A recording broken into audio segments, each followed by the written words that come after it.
अस्सलामुअलैकुम। आप देख रहे हैं के न्यूज एचडी। मैं हूं हारिस अलीशा गिलानी। चलते हैं आज की अहम खबरों की तरफ। ताज़ा तरीन खबरों से बाखबर रहने के लिए हमारे साथ रहिए। रुक करेंगे रेनाला खुर्द का। रेनाला खुर्द के नवाई गांव 61AL में गवर्नमेंट प्राइमरी स्कूल और मरकजी बाजार के इस पास गंदगी के ढेर बीमारियों की आमाजगाह बन चुके। बदबू और ताफुन से अहले इलाका की जिंदगियां अजीरन कर दी। लेकिन मुतल्लका इंतजामिया और सफाई का अमला मुसलसल गफलत का शिकार। वजीर आला पंजाब की जानिब से शुरू की गई सफाई मुहिम यहाँ सिर्फ कागजों तक महदूद। जहाँ फोटो सेशन के बाद सिर्फ अच्छा की रिपोर्ट बना ली गई, मगर जमीनी हकाइक इसके बिल्कुल बरअक्स हैं। अहले इलाका के मुतालबा है कि फौरी तौर पर सफाई का बंदोबस्त किया जाए। इलाका मकीनों ने के न्यूज चैनल से इंटरनेशनल से गुफ्तगू करते हुए मजीद क्या कहा, आए सुनते हैं।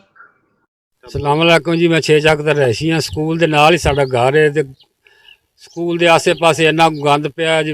ਲੰਘਦੇ ਟੱਪਦੇ ਬੜੀ ਬੋ ਆਉਂਦੀ ਤੇ ਬਹੁਤ ਤੰਗੀ ਆ ਰਹੀ। ਛੋਟੇ ਛੋਟੇ ਬੱਚੇ ਨੇ ਬਿਮਾਰ ਹੁੰਦੇ ਪਏ ਨੇ ਜੀ।